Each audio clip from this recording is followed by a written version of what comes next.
Bismillahirrahmanirrahim.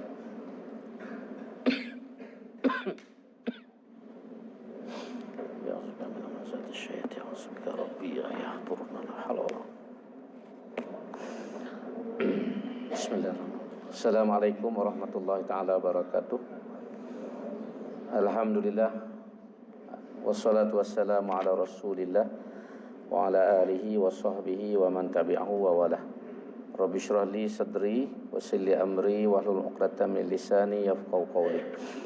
Alhamdulillah, syukur kepada Allah Subhanahu wa taala kerana pada malam ini kita dapat sambung semula perbincangan kita dalam tafsir pimpinan Ar-Rahman surah At-Taubah. Itulah surah yang ke-9, juzuk yang ke-10. Dalam kuliah yang lepas kita baca sehingga ayat 50. Ayat 50 surah Taubah ini, yang mana dalam ayat-ayat yang kita baca itu antara yang diceritakan kepada kita adalah ada sebahagian daripada orang Islam dan masyarakat yang ada di Madinah pada waktu itu mencari alasan untuk tidak ikut Rasulullah sallallahu alaihi wasallam pergi berperang, kerana pada waktu itu berlaku peperangan Tabuk. Tabuk ni suatu tempat yang jauh daripada Madinah dan kebetulan pada waktu itu musim panas. Oleh kerana perjalanan jauh dan musim juga panas, maka ada sebahagian daripada pengikut-pengikut Nabi ini yang mencari alasan untuk tidak bersama-sama dengan Rasulullah sallallahu alaihi wasallam. Dan sikap mereka ni ditegur oleh Allah Subhanahu wa taala, termasuklah juga golongan munafik yang ada di Madinah pada waktu itu yang sengaja mencari sebab untuk tidak ikut Nabi. Dan Allah SWT telah menceritakan benda ni kepada kita dalam ayat-ayat yang kita baca sebelum daripada ini. Dan Allah SWT juga menegur Nabi kerana memberikan kebenaran kepada mereka untuk tidak bersama-sama berjuang dalam peperangan Tabuk yang tersebut. Dalam ayat-ayat yang seterusnya ni kita masih lagi akan menyentuh tentang peristiwa ini. Dan kalau kita baca dalam tafsir itu panjang juga perbincangan ulama tentang peperangan Tabuk ini dan sikap golongan-golongan ataupun sebahagian daripada pengikut-pengikut Nabi SAW. Kemudian malam ini kita sambung perbincangan dalam ayat 51. Ayat yang seterusnya yang berbunyi a'udzubillahi minasyaitonirrajim.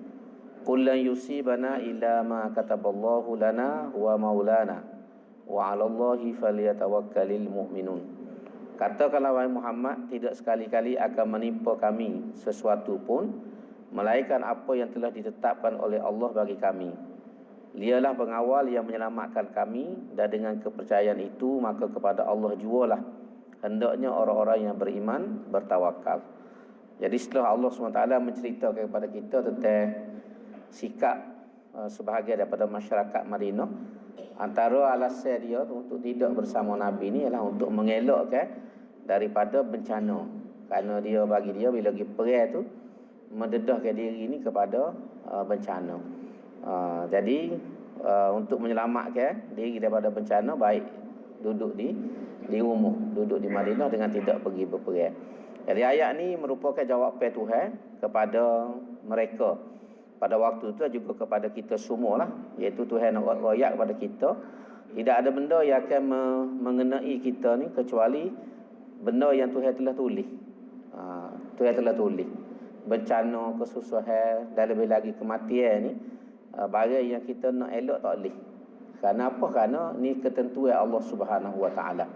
Seperti mana yang kita dalam konteks akidah kita percaya kepada qada dan qadar Allah Subhanahu wa taala. Setiap benda ni sudah ditulis oleh Allah Subhanahu wa taala. Kalau berlaku bencana, kita duduk di rumah pun akan terkena bencana. Lebih lagi apa yang kita sebut sebagai kematian. Kematian ni barang yang tak boleh nak elok. Dia akan mari bila siapa masa, walaupun kita nusuk mana sekalipun. Yang disebut. Tapi bagi orang beriman, kata Allah Subhanahu wa taala dalam ayat ni, dia serah diri dia ni kepada Allah Subhanahu wa taala, dan sikap bertawakal itulah sikap orang beriman yang sepenuhnya. Jadi kalau kita baca dalam huraian-huraian kalau berbicara ilmu akidah, Antara benda yang kita kena ada dalam kita orang beriman ni ialah bertawakal. Tawakal ni dalam bahasa Arab tu ada dua tulisan. Pertama ialah tawakal, tawakal. Ada satu lagi tawalik, tawakal. Dua. Kalau kita nak ni tawakal iaitu kita ikhtiar, lepas tu kita suruh kepada Tuhan. Kita ikhtiar untuk mengelakkan bencana, lepas tu suruh pada Tuhan. Boleh jadi kena juga bencana kalau takdir itu Tuhan telah tulis kena kita. Tapi orang beriman ni dia ikhtiar dulu. Ada ikhtiar dan barulah berserah kepada Allah Subhanahu Wa Taala. Ada setengah orang dia silap faham dalam masalah tawakal ni, dia tidak ambil ikhtiar. Kalau sakit contohnya dia tidak berubat. Orang tanya lagu mana? Suruh Tuhan lah. Kalau nak sia. Lapar tak makan. Atas Tuhan lah, nak kenyai pun kenyai. Jadi benda tu tidak kena dengan agama. Kerana dia kena ada ikhtiar dulu. Bila kita sakit sebagai contohnya, kita cari ubat. Kita berubat, kita cari ikhtiar. Lepas tu kita suruh pada Tuhan. Dengan izin Tuhan, sembuh. Ada juga orang berubat tidak sembuh sebab takdir telah menentukan. Tuhan tentu dah kahwin ni dia akan mati dengan penyakit dia. Maka berubat pun tak siap. Itu paling penting. Dan ini berdasarkan dalam satu peristiwa waktu Nabi duduk di masjid Nabawi itu, suatu ketika mari orang Arab naik unta, dia turun depan masjid itu, dia tak gitu ya unta, dia tak tambak, tak gapo. Lalu dia masuk jumpa dengan Nabi. Bila Nabi tengok tu, Nabi kata, lagu mana untamu? Dia kata, saya tawakal ya Rasulullah. Lalu Nabi kata, ikat dulu untamu tu, lepas tu barulah bertawakal. Mana ikat dulu, barulah kita suruh Tuhan supaya unta ni tak hilang. Tapi kalau kita letak dengan kita tak ikat, dia pergi lalu. Jadi tawakal antaranya, kalau kita katalah pergi mana-mana dengan motosikal, kau mampu enjin, koci motosikal, ambil anak koci bawa, baru boleh tawakal. Jangan tinggal anak koci di motor, enjin hidup, lepas kita tawakal Allah. Selamat jawab dia. Motor-motor tak ada. Itu contoh gitu, itu tawakal. Jadi kena faham konsep tu. Sebab antara masalah kita orang beriman ni ialah dalam banyak hal kita silap memahami agama kita. Kita silap memahami agama kita sehingga tindakan-tindakan kita ni tidak kena dengan apa yang diajar oleh Quran, yang diajar oleh hadis dan yang dikehendaki oleh Allah Subhanahu Wa Taala. Jadi ini yang kalau kita hurah ayat ni. Jadi ayat ni sebut dengan jelas kullan yusibana. Tidak akan menimpa. Lan tu, kalau seperti mana saya pernah sebut sebelum ni, kalau kita ngaji bahasa Arab, lan tu ialah an-nafyu lil abad. Menafikan siapa bila-bila. Makna bila sebut lan, pahbila pun. Tu bahasa mudah. Pahbila pun tak akan kena kita ni kecuali hak Tuhan tentu. Hak Tuhan tentu. Sebab tu dalam peristiwa yang besar dulu kita sebut ada orang takut diperang kerana takut mati. Tapi banyak sahabat Nabi yang tidak mati dalam peperangan. Antara kisah yang masyhur ialah Khalid bin Al-Walid. Salah seorang panglima Islam yang hebat dalam sejarah. Dia ni kalau kita baca dalam tulisan-tulisan, memang manusia yang hebat. Bukan setakat berani. Tapi Khalid Al-Walid ni dia kalau kita guna bahasa lain, genius. Orang yang amat hebat di segi peperangan. Strateginya, perancangan perang dia ni boleh mengalahkan jeneral-jeneral yang hebat dalam dunia. Siapa dia jeneral kan banyak dalam dunia ni. Jeneral MacArthur sebagai contohnya, Jeneral Percival, di antara jeneral yang besar dalam perang dunia. Tapi Khalid Al-Walid ni lebih hebat daripada segala-gala, daripada pemimpin-pemimpin tentera yang ada dalam sejarah manusia. Kalau kita baca dalam buku tu memang hebat. Tapi Khalid Al-Walid ni, kita tinggal cerita tu, kita balik, kita nak sebut, dia ni mati atas kaki. Mati dalam keadaan demam.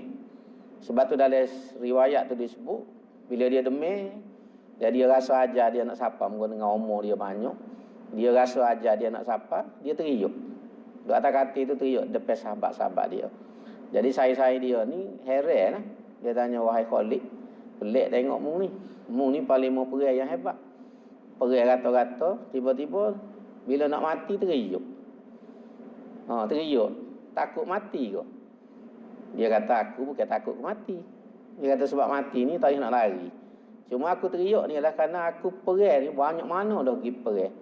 Sehingga tubuh aku ni, dia tunjuk tubuh dia daripada kepala sampai ke kaki, tak ada hak kosong. Semua ada parut. Daripada kepala pas kaki tu parut saja. Parut bekas kena tetok dengan pedang, kena tikai dengan lembing, kena anak panah. Macam-macam parut tubuh. Dia kata, aku pergi perang tu dengan harapan untuk mati syahid. Mati dalam perjuangan, dia kata. Tiba-tiba Tuhan takdir, aku mati atas kaki. Sebab tu dia kata, aku teriuk. Sebab hasrat aku tak sapa. Cita-cita nak mati syahid, mati perang ni tak sapa.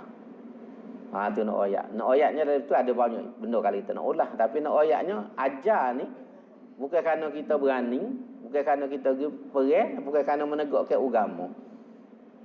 Kita berani ke apa-apa, kalau Tuhan kata tak mati, tak matilah. Suppose kita khalik ni. Tapi kalau kita tak berjuang agama, tak berani berjihad, duduk rumah, mati pun dulu. Baik mati perang, daripada mati, belaga mutu. Tak, belaga mutu pula tepuh bunga lembu. Jadi berat kerja kerana berlomba mutu, tepuh bunga lembu, mati. Sahur juga semetang dalam TV3. Tapi lepas tu kat orang tak percaya, orang pakat nganyi kita. Jadi baiklah kita mati ni, mati dalam keadaan yang mulia. Dan dalam Islam tak ada kematian yang paling mulia ialah mati syahid. Dalam perjuangan menegakkan agama Allah Subhanahu wa taala. Atau kalau kita nak hurah panjang.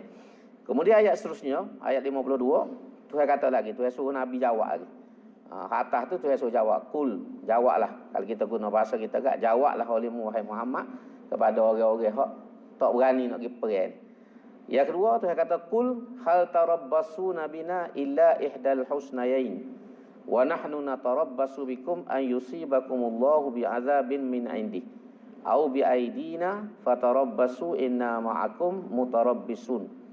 Katakanlah, Tuhan suruh ke Nabi kata lagi, sebenarnya tidak ada yang kamu tunggu-tunggu untuk kami, melainkan salah satu dari dua perkara yang sebaik-baiknya, iaitu kemenangan atau mati syahid.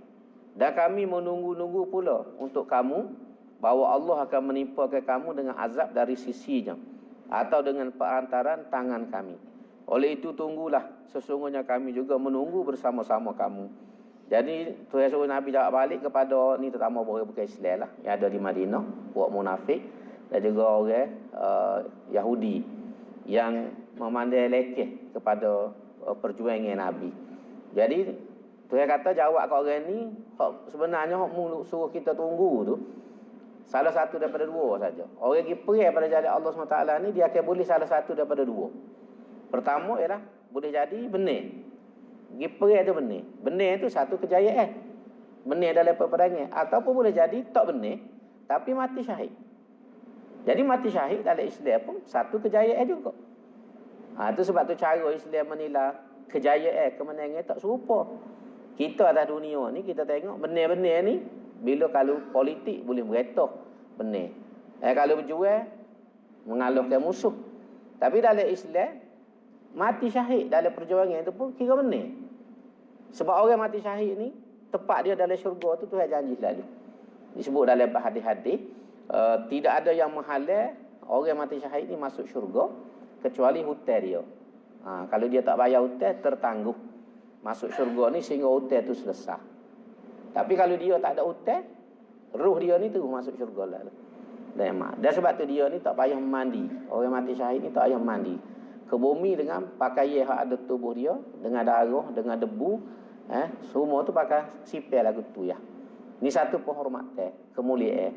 Jadi perjuangan Islam ni dalam konteks peperangan, dalam hak kita baca ayat ni, dia dua-dua tu benar. Pergi perang pun kalau berjaya mengalahkan musuh, benar secara fizikalnya.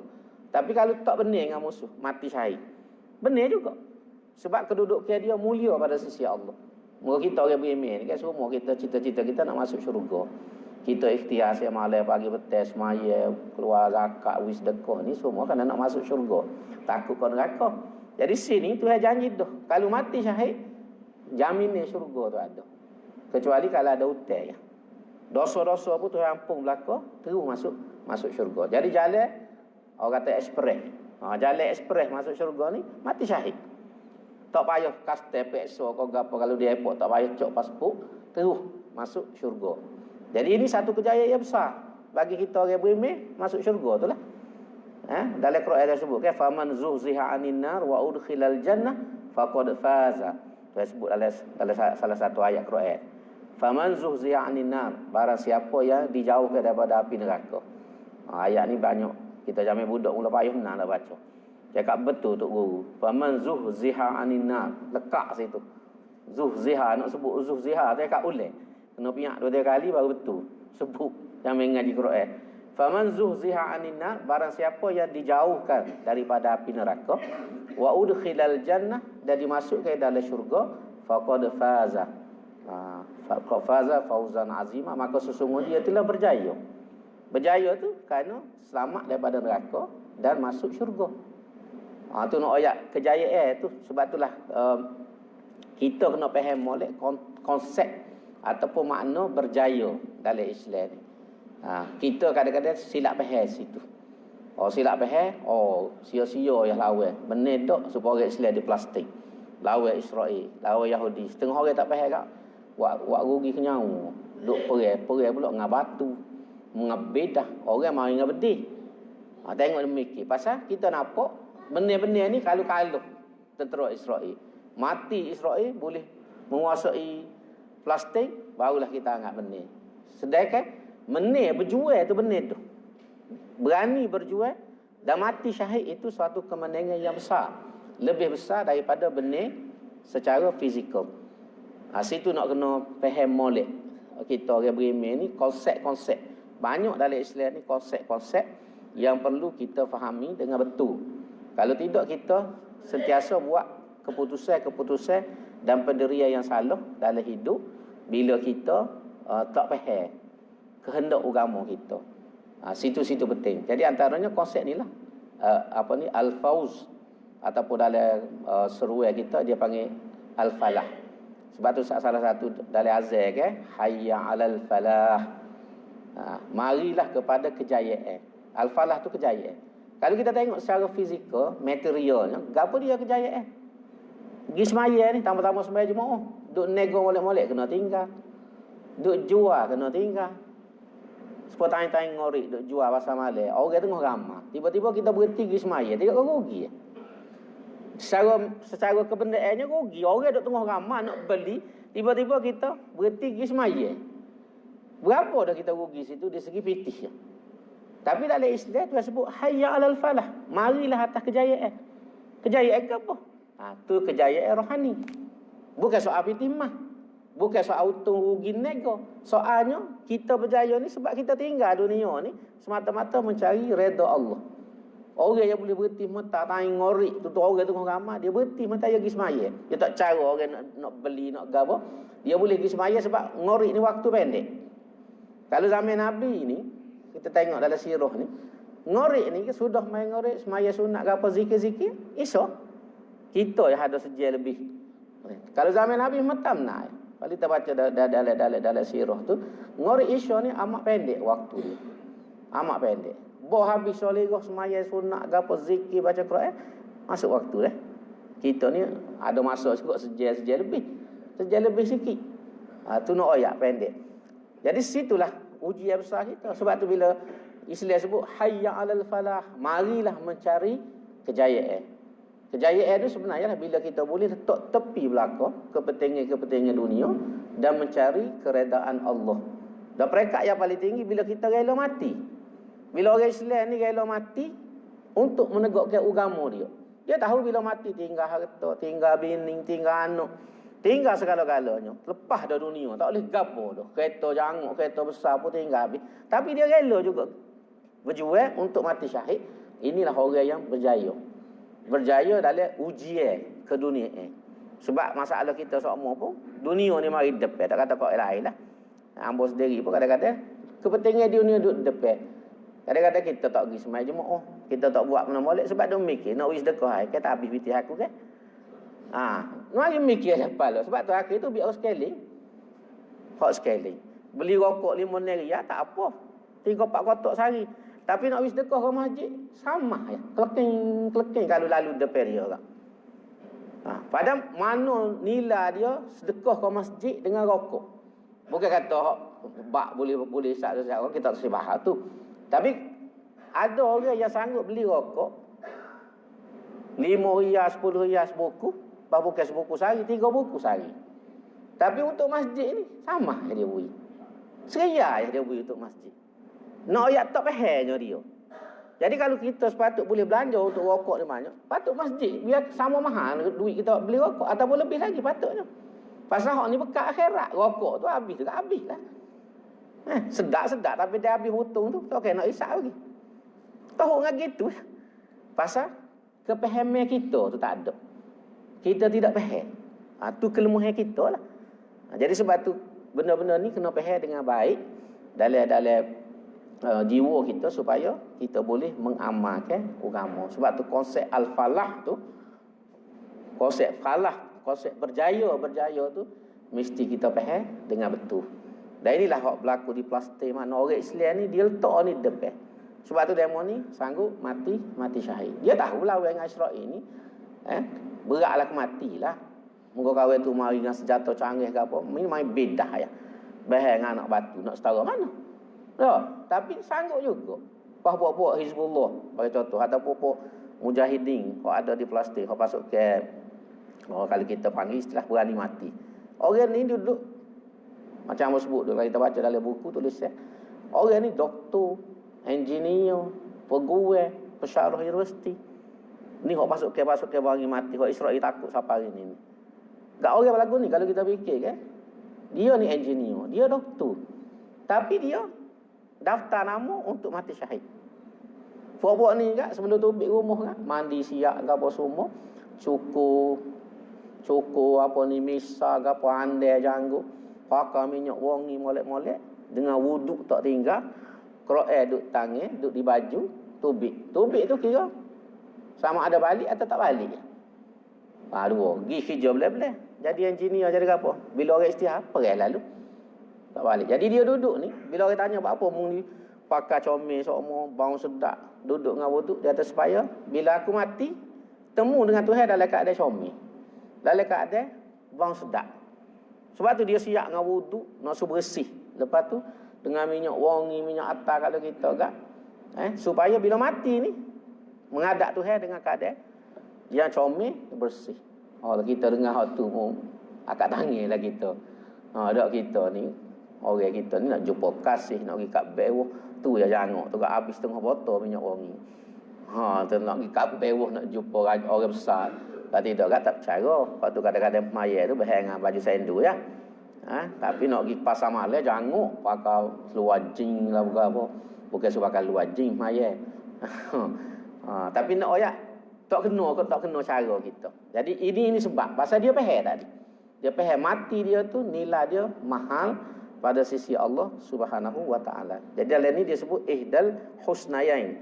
Salah satu daripada dua kebaikan iaitu imma nasru benar wa imma syahadah ataupun mati syahid. Dua-dua. Seterusnya tu kata lagi kul anfiqu tau'an aw karhal la yutaqabbala minkum innakum kuntum qauman fasikin. Katakanlah Muhammad, belanjakanlah, dermakanlah harta kamu sama ada dengan sukarela atau kerana terpaksa, tidak sekali-kali akan diterima daripada kamu kerana sesungguhnya kamu adalah orang-orang yang fasik. Jadi orang yang tak ikut Nabi pergi perang pada waktu tu ni, kalau lepas tu dia nak uji sumbangnya, nak uji batu ke apa-apa, Tuhan kata Tuhan tak terima. Tak ada nilai. Lepas pada peristiwa perang tu. Sebab hak masa perang tu pentingnya. Kerana Tabuk ni jauh, perjalanan ni jauh, memerlukan bekalan yang banyak, alat persiapan yang lengkap. Kerana bukan perang dengan orang Arab. Tabuk ni perang dengan orang Rom. Tentera Rom ni, orang tahu dalam sejarah tentera yang terlatih.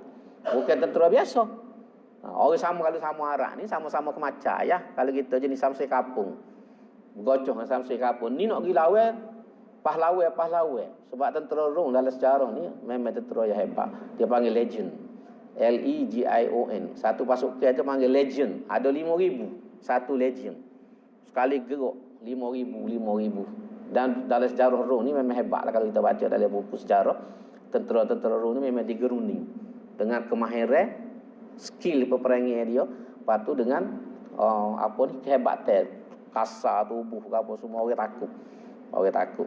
Jadi sebab itulah masa itulah betul. Jadi kalau lepas pada tu dah baru nak uji sumbangnya, baru nak mari uji go ni, Tuhan kata lan yutaqabbala minkum. Tuhan tak terima dah. Pasal lepas tempoh lepas masuk. Jadi orang yang tak pergi dengan Nabi ni Tuhan anggap sebagai kauman fasikin, orang-orang yang fasik. Kemudian seterusnya ayat 54 Tuhan kata wa ma manahum an tuqbala minhum nafaqatuhum illa annahum kafaru billahi wa bi rasuli wala ya'tuna as-salata illa wa hum kusala wala yunfiquna illa wa hum karihun. Dan tidak ada yang menghalangi mereka untuk diterima derma-derma mereka melainkan kerana mereka kufur kepada Allah dan Rasulnya dan kerana mereka tidak mengerjakan sembahyang melainkan dengan keadaan malas dan mereka pula tidak mendermakan hartanya melainkan dengan perasaan benci. Ini kata kita baca secara khusus kepada orang munafik. Orang munafik ni demon ini walaupun zahirnya beriman turut Nabi, semaya belakang Nabi, tapi hatinya kufur. Dia tak terima Nabi, dia tidak terima Allah Subhanahu Wa Taala, ajaran Allah dia tak terima. Jadi sebab tu Tuhan kata Tuhan tak terima sumbangnya dia. Sedekah dia keluar tu tak ada nilai pada sisi Allah kerana tadilah kafaru billah wa bi rasuli. Mereka kufur kepada Allah dan kufur kepada rasulnya. Wala ya'tuna as-salata illa wa hum kusala. Ni antara sifat munafik. Semaya dia semaya, tapi semaya dalam keadaan malah, nebing. Bahasa kita ni semaya dengan nebing. Sebab tu kalau salah tu imam baca panjang sini ngepek. Allah tu imam tak payah jiwa. Panjangnya baca tu. Pasal dia semaya tu semaya dengan nebing. Nak ambil syarat dia semaya. Kita orang beriman ni sepatut semaya ni dengan hati yang suka. Hati yang ceria sebab apa? Sebab tu tanggungjawab kita. Yang kedua, kalau kita pergi secara dalil lagi, semaya ni kita ngadak Allah SWT. Tak ada orang yang cerdik yang tak suka bila ngadak raja. Tak? Biasa kita ni, bila lah aku boleh ngadak raja? Boleh tengok tak apa dah raja. Ni ngadak Allah SWT. Walaupun tak boleh nampak Tuhan, ngadak Tuhan. Mari masjid ni, mari istana. Kalau kita ibarat, pergi istana raja. Tak ada orang cerdik ni tak suka pergi istana raja. Sebab dia tahu akan ada kurnia yang hebat daripada raja. Dia tak pergi saja. Kalau jamu makan pun sedap. Kalau hadiah pun mahal. Sebab raja dia tak pergi bagi dogo-dogo. Tak padan dengan kelas dia. Pinggan makuk dia pun tak mudah dah rega. Pinggan makuk tu tak kira makan ni lagi. Tu nak wayak. Jadi bila kita menghadap Tuhan ni, bandingin supaya kita menghadap raja. Dan tak ada lah nikmat ataupun peluang istimewa manusia ni kecuali bila boleh menghadap raja. Dan ni raja kepada segala raja. Tuhan ni raja kepada segala raja. Jadi sepatut kita orang beriman, kita rasa suka. Tiap-tiap kali nak semaya, rasa gembira. Dan bila boleh mari masjid tu, dia rasa sedap hati dia. Ni kita kadang mari masjid tu kan, kalau tu dia duduk tangga, duduk atas jemorang. Kalau orang tak jamu tak marah. Ya kita duduk di jemorang. Orang nak jamu ke mana? Nak jamu ke mana kalau duduk di jemorang? Duduk di tangga. Jadi sepatut bila kita mari masjid, tambah jemaah, mari duduk depan lalu. Tapi nyo sumak tangga siapa orang nak naik tak boleh. Nak ayat cara kita tu, cara kita pelik. Lepas duduk di masjid pula jemaah, lorak nak balik. Bawa salat tak ada apa, berebut lepak. Gogel-gogel luar. Kalau tidak boleh puasa boleh kira lapar nasi. Ini boleh puasa. Terang berarti boleh puasa tu sudah mai jemaah tu kaluk nak unggah balik. Nak balik mana? Makan tak boleh. Tebih makannya marah bini. Lama. Tapi kaluk sepuluh dulu. Seolah macam tak seni duduk di masjid. Tak suka duduk di masjid. Sebab tu nak balik cepat. Bawa sudah maya unggah lalu. Tok Imam baca panjang sikit ngepeh ke Tok Imam dalam hati. Jadi macam hati kita ni tak suka duduk dalam masjid. Sepatutnya sebagai orang beriman, kita dalam masjid suka. Oh sedapnya boleh duduk masjid. Paling kurang pun bini tak ngepek duduk masjid. Duduk rumah ngepek ke bini. Tapi tak ada perasaan itu kita. Jadi kita mari tu macam terpaksa. Mari maya mai gapo kerana terpaksa, bukan kerana jiwa kita. Jadi hak ni tu sebut dalam ni antara sifat orang munafik ni bila dia semaya kusala wala ya'tuna as-salata illa wa hum kusala. Mereka tidak menunaikan semaya melainkan dengan keadaan malas. Hak tu gak takbir Allah akbar. Allah akbar. Tu tanda agak takbir lemus semangat. Kalau orang Allahu akbar tu orang ni Allahu akbar. Tengok bola semangat bukan main. Tapi bila semaya, Allah. Assalamualaikum. Tu contoh paling mudah, tak kata siapa-siapa, tapi itulah kalau kita nak tengok diri kita sendiri. Sebab bila kita baca Quran ni kena cek ambo pun, kena cek diri ambo, aku ni setahun mana semaya. Betul-betul semangat kau, ikhlas kau, ataupun kerana terpaksa malu kau orang kau. Jadi kita boleh tengok diri kita sendiri. Kemudian yang kedua, wala yunfiquna illa wahum karihun, dan mereka tidak mengeluarkan nafkah ataupun dalam konteks ni bui sedekah, bui sumbangan kepada Islam ni illa wahum karihun, kecuali dengan keadaan terpaksa, tak ada arah. Wis sumbangan itu kerana orang Allah bekah, wartawan duk tunggu, tak bui punah aku ni tak okey. Jadi bui juga. Jadi bui itu dengan terpaksa, bukan kerana ikhlas kita. Tak ada nilai jadi sumbangan kita. Jadi hak ni kita bakal baki ni. Dua sini dia sebut, pertama dalam bab semaya, yang kedua dalam bab bersedekah. Kalau semaya kita biar semaya ni dengan semangat. Kita tahu ni tanggungjawab kita. Kita rasa suka, kita semaya dengan penuh tanggungjawab dan kesedaran. Bukan hanya panggil ambil lepas batuk tangga. Lepas batuk tangga. Ni kita boleh periksa diri kita masing-masing lah. Orang tak nak nilai. Baik. Kemudian seterusnya tu yang kata fala tu'jibka amwaluhum wala auladuhum. Innama yuridullahu liyu'adzibahum biha fil hayatid dunya wa tazhaqa anfusuhum wa hum kafirun. Oleh itu janganlah engkau tertarik hati kepada harta benda dan anak-anak mereka, kerana sesungguhnya Allah hanya hendak menyeksa mereka dengan harta benda dan anak-anak itu dalam kehidupan dunia, dan hendak menjadikan nyawa mereka tercabut sedang mereka dalam keadaan kafir untuk mendapat azab akhirat pula. Jadi dalam konteks orang yang tidak beriman ni, kita jangan tertarik dengan harta dia yang banyak, dengan pengikut yang ramai, anak-anak yang hebat. Jangan kita tertarik. Sebab asas kita ialah iman. Kita nilai orang ni dalam Islam ni nilai dengan nilai iman. Sebab tu orang tu kalau tak juru, tidak amal agama dengan molek, walaupun dia kaya, walaupun dia ada pakat kedudukan, kita tak perlu hormat kepada dia. Orang yang kita hormat ni ialah orang yang baik, yang dekat dengan Tuhan. Sebab tu dalam Islam, orang seperti orang alim, orang seperti ulama, Tok Lebar, kita kata Tok Imam, ni orang yang patut kita hormati dalam masyarakat kita. Walaupun boleh jadi orang alim ni harta tak ada, walaupun dia boleh jadi tak ada pengikut belah mana, maka lebih kurang ke apa, tapi orang ni orang yang patut kita hormati. Kerana apa? Kerana nilai agama. Sebab tu masyarakat kita dulu, orang alim ni duduk kedudukan yang tinggi. Orang jahat setara mana pun dengan ulama, dia tak berani. Zaman dulu, terang kita kecek. Zaman dulu, orang tua-tua dulu cerita. Orang debel, orang jahat, peropok, penyamung ni, dengan Tok Alim, dia tak berani. Dia hormat. Pasal, dia tahu. Walaupun Tok Alim ni, jalan pun ratus tak apa. Kalau tolok pun rebus tengah Tok Alim tu, tengah keciknya apa. Tapi orang samsing lagu mana? Tak akak muka, tak benguh kalau depan Tok Alim. Tok Imam dalam kampung dihormati pasal nilai agama.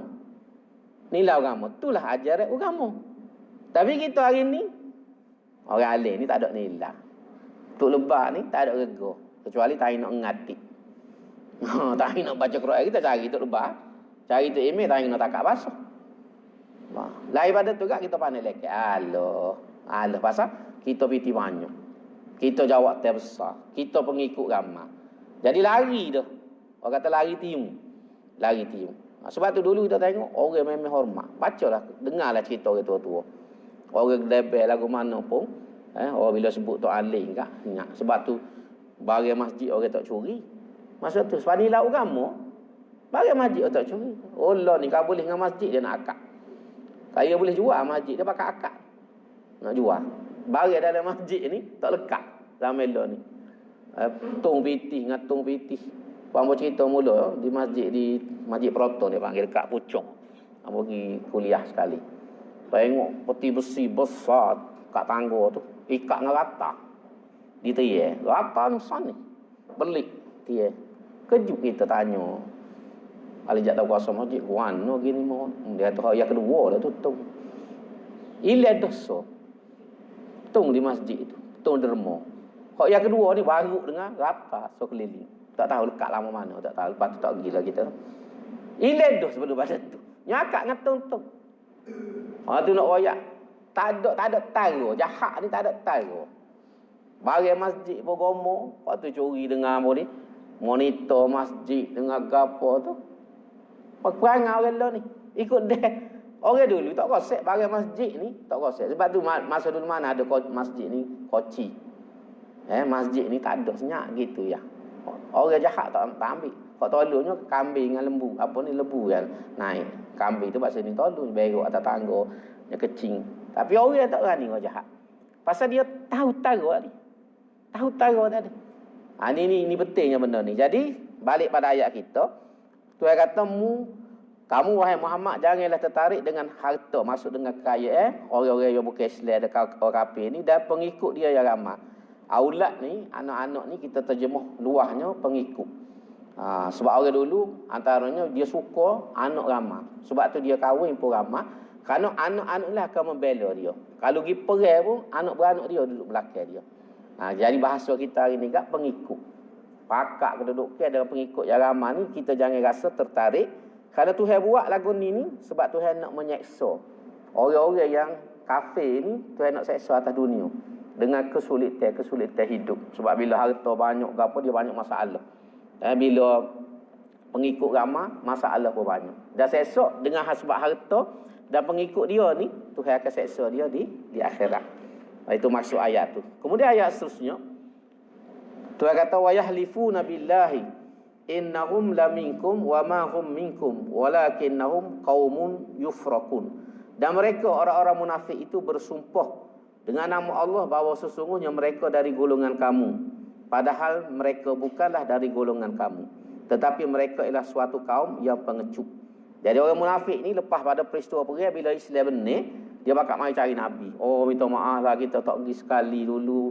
Gini minta maaf gini, kita ni duduk dengan Nabi juga, cuma kita tak pergi ya. Tu cari bahasa nak kita faham. Jadi bakal mari ngaku dia ni duduk bersama-sama Rasulullah SAW. Tapi Tuhan jawab, wa ma hum minkum. Orang-orang munafik ni sebenarnya bukan duduk denganmu.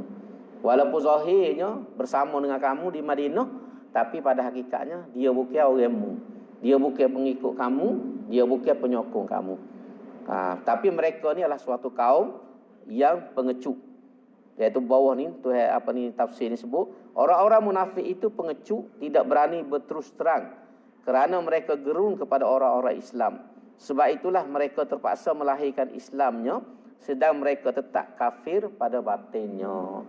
Jadi dia tunjuk ni sebab dia nak lawan tak boleh. Nak lawan secara terbuka tak boleh sebab Islam ni kuat. Kalau tu bila lawan mati. Maka dia buat lolok suaka Nabi. Ada dalam bahasa putih ke, if you can beat them, join them. Ada orang putih kan. Kalau mu tak boleh lawan dia, mu turut. Ada nak lawan tak boleh, turut ereh. Tu cara dia. Jadi ni strategi juga pokok munafik ni. Jadi mari jumpa Nabi ngaku pengikut Nabi tu, tapi Tuhan jawab petai lagi, wa ma hum minkum. Mereka ni bukan pengikut kamu, bukan penyokong kamu. Lau yajiduna malja'an aw magharatin aw muddakhalan law ilaihi wa hum yajmahun. Kalau mereka dapat tempat perlindungan atau gua-gua atau lubang-lubang dalam tanah, nescaya mereka menuju ke arahnya serta melompat masuk ke dalamnya. Ni perangai pokok ni. Kalau dia boleh lari daripada Nabi, boleh nusuk, tak masuk dekat Nabi, dia akan lari. Cuma dalam konteks ni lari masuk gua, lari tempat nusuk. Tapi kalau kita ambil dalam konteks moden hari ni, dia cari tempat dia boleh menaung. Tebing duduk sini dia tak boleh. Maka cari kat mana dia boleh cari makan. Dia lari situ. Dia lari situ lah. Tempat ni peluang ada. Pergi situ lompat. Lompat situ, lompat sini. Ni bahasa jenis lagu ni. Jenis orang cari makan. Dan orang munafik ni orang jenis cari makan. Dalam sejarah ni dia nak senang, nak cari makan. Bila dia tak berani lawan, dia turut. Ada peluang, dia tikar ke belakang. Ni pasal lagu ni. Kemudian seterusnya, wa minhum man yalmizuka fis sadaqat fa in u'tu minha radu wa illam yu'tau minha idahum yaskhatun. Dan di antara mereka ada yang mencelamu mengenai pembahagian sedekah-sedekah zakat. Oleh itu jika mereka diberikan sebahagian daripadanya menurut kehendak mereka, mereka suka dan memandangnya adil. Dan jika tidak diberikan daripada sedekah itu menurut kehendaknya, maka dengan serta merta mereka marah. Nah, jadi antara sifat munafik di Madinah ni, dia komplain dengan pembahagian sedekah-sedekah ni, antaranya zakat dan juga rapasan perang. Jadi duk komplain kat belakang. Tak patut ni, depan Nabi dia tak berani. Pas tengah pula, bila tak boleh, dia geger. Bila boleh, senyap. Walaupun dia tak layak. Tapi nak berlaku. Nak berlaku. Bahasa perangai kelung ni. Bahasa perangai kelung. Jadi dia baik dengan Nabi ni kalau boleh barang. Tak boleh barang, marah lalu kepada Nabi. Ini antara sifat munafik yang ada di Madinah pada waktu itu.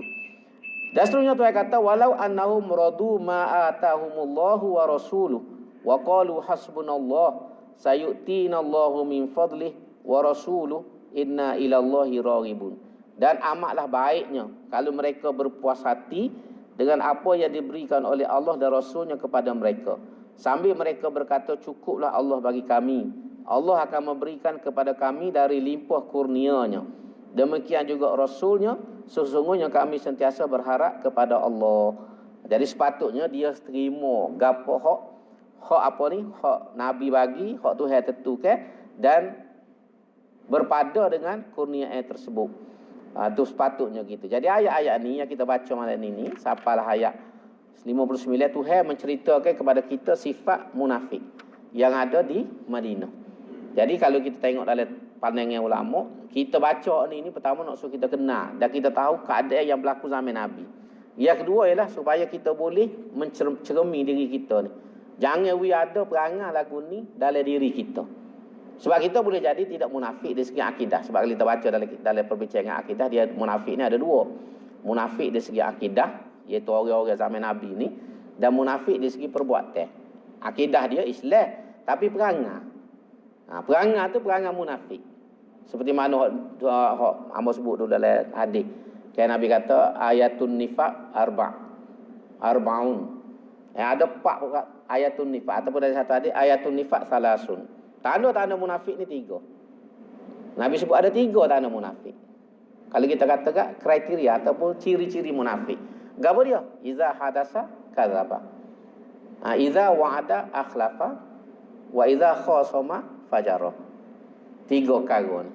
Kalau dia kecek lauk. Nak cari betul dia kecek 10 so tak temu. Asal kecek lauk lalu. Asal kecek lauk. Itu perangai orang munafik. Kemudian apabila dia berjanji, dia mungkin janji. Tak apa. Esok. Baik. Cakap telefon tak jawab. Tak tahu duduk mana. Ini bahasa yang kedua, perangai mungkin janji. Yang ketiga, bila bertekir, nak benih. Nak bertekir, bila bertekir bahar, nak benih dia lalu. Tosing ngalah.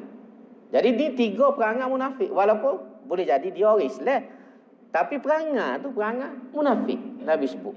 Jadi kita kena tengok ada ke tak perangai tu dengan kita. Sebab tu jangan kecek pelawak. Antara tanda email tak email kita ni, jangan kecek pelawak. Orang beremail ni dia jaga tak sibuk kecek pelawak. Sebab tu hamba sebut dulu kan, kena malu ke tak cah dalam bab ni. Tak cah kan? Cerita tak cah mula balik. Dia duduk cokoh atau wakah. Orang curi lembu. Orang curi lembu buat lari depan dia. Kalau apa? Lepas orang curi lembu lepas, mari orang kapung hambak ke belakang. Orang kapung berhenti tanya, Tok Raja. Orang kapung, orang Melayu kita panggil Tok Raja ke Tok Cak ni. Tok Raja, ada tengok orang rek lembu ke? Ada tengok orang rek lembu? Dia bangun, beralih tempat duduk. Mula duduk tepi dia, dia beralih duduk tengah. Dia kata setakat hamba duduk sini tak nampak lagi dah. Tu Tok Cak. Setakat hamba duduk sini tu tak nampak lagi dia tahu orang rek lembu. Dia pertama dia tak secapu ha dunia. Muka tak cai tak cara ha dunia. Cara tak secara ha dunia. Yang kedua dia tak sepelawak. Tak sepelawak sebab kali dia kata tak nampak, lawak dah lah dia mungkin nampak. Maka sebab tu dia beralih. Setakat hamba duduk sini, betul lah ke dia? Setakat dia duduk situ tak nampak lagi. Kalau dia nampak tadi waktu duduk tepi dia. Jadi setara tak cah pun tak sepelawak. Jadi kita orang berimeh nak pelawak. Itu mudah bahasa. Setara tak cah pun tak sekecek pelawak. Maka kita orang berimeh ni kena jaga jangan pelawak. Itu penting tu. Jangan kecek pelawak. Eloklah daripada kecek pelawak. Sebab antara sifat munafik ni kecek pelawak. Dan kalau pelawak semua tiap kali kecek, kau berat lah kita. Pelawak jari-jari tu masalah dah. Kalau pelawak sama-sama asal tubik mulut pelawak, berat benar penyakit. Yang kedua, janji. Sebab tu orang berimeh ni dia tak janji dengan mudah. Dia nak beri janji tu dia mikir banyak. Dan bila dia janji, dia kena tunai janji.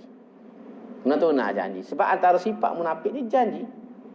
Kalau ni ramai bahasa jenis janji macam-macam. Raja rimah janji. Dia boleh ke dia kak.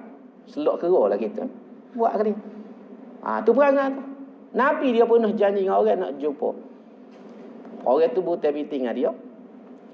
Nabi suruh bayar dia. Tak apa ya Rasulullah. Pergi tunggu hamba lah esok. Dia tu ayat sebut tempat sekian-sekian. Nabi pergi. Hari pertama Nabi pergi cakur tu. Tak mari paksa tu. Nabi balik. Esok Nabi pergi pula. Sampai 3 hari baru dia mari.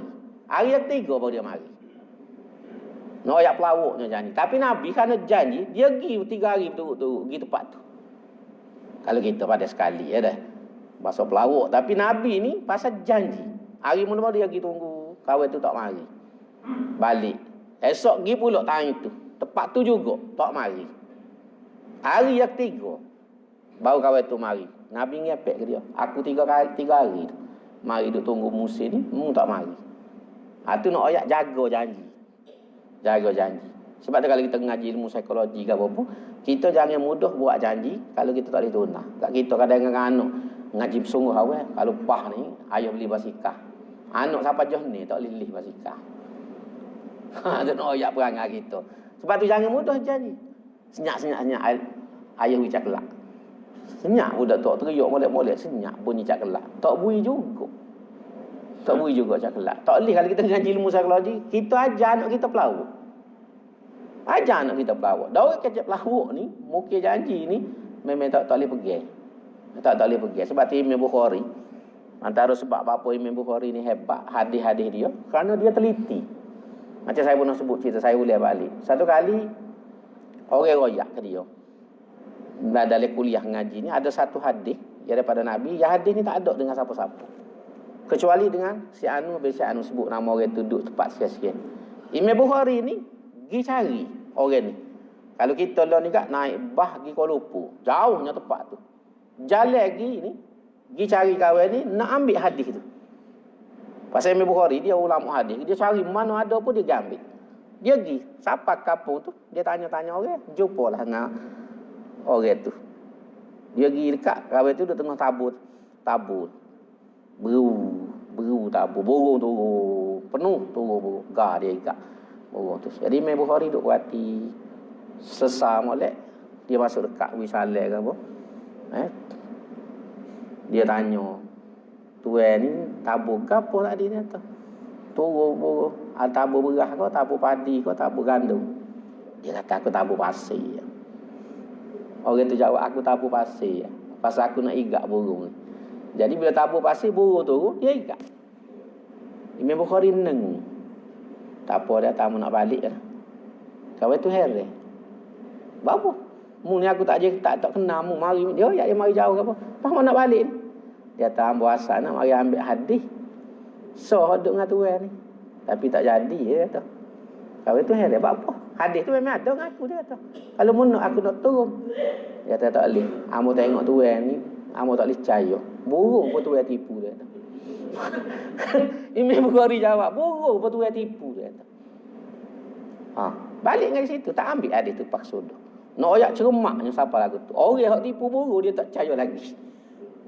Tak kalau tipu orang ngundi, tidak kau berat pada tipu burung. Tu nak ayat.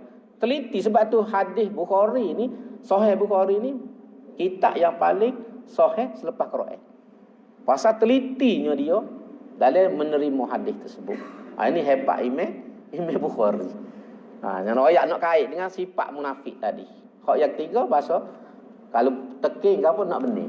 Walaupun dia tak betul pun nak benih. Apa cerita tu lah jalan lerok, perih-perih nampak benda gerak. Dia teka ke apa dia?